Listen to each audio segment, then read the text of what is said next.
ఇంట్లో ఆవు, దూడ విగ్రహం ఎందుకు ఉంచాలి? పురాణాలు చెప్పే ఆశ్చర్యకరమైన రహస్యం. నమస్కారం భక్తులారా. మీ ఇంట్లో ఆవు, దూడ విగ్రహం ఉందా? అసలు గోమాతతో పాటు దూడ విగ్రహాన్ని ఎందుకు ఉంచాలని పెద్దలు చెబుతారు? పురాణాలు దీనికి ఏమి చెబుతున్నాయో ఇప్పుడు తెలుసుకుందాం. సనాతన ధర్మంలో గోవును గోమాతగా పూజిస్తారు. పురాణాల ప్రకారం గోవులో సమస్త దేవతలు నివసిస్తారని విశ్వాసం ఉంది. అందుకే గోవును దర్శించడం, పూజించడం, సేవించడం అత్యంత పుణ్యకార్యంగా భావించబడింది. మహర్షి వశిష్ఠుని ఆశ్రమంలో కామధేనువు అనే దివ్య గోవు ఉండేది.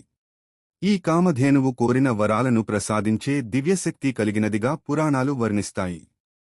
రాజు విశ్వామిత్రుడు దానిని తన రాజ్యానికి తీసుకెళ్లాలని ప్రయత్నించినా వశిష్ఠ మహర్షి గోవు దైవస్వరూపమని వివరించారు.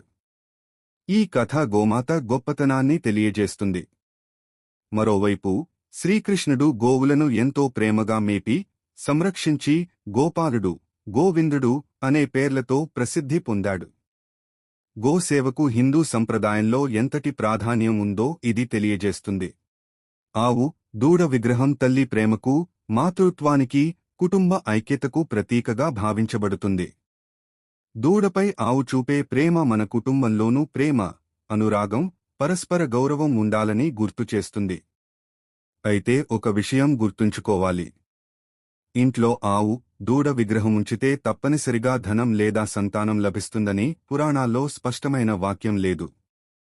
అలాంటి నమ్మకాలు ప్రాంతీయ సంప్రదాయాలు, ప్రజల విశ్వాసాల ఆధారంగా ఏర్పడ్డాయి.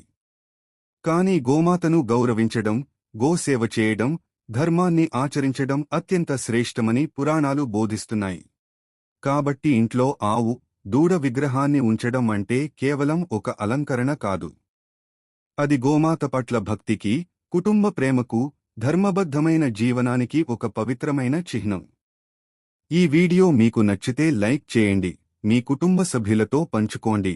ఇలాంటి మరిన్ని ఆధ్యాత్మిక విషయాల కోసం మా ఛానల్ను సబ్స్క్రైబ్ చేయడం మర్చిపోవద్దు. ఓం శ్రీకృష్ణాయ నమః.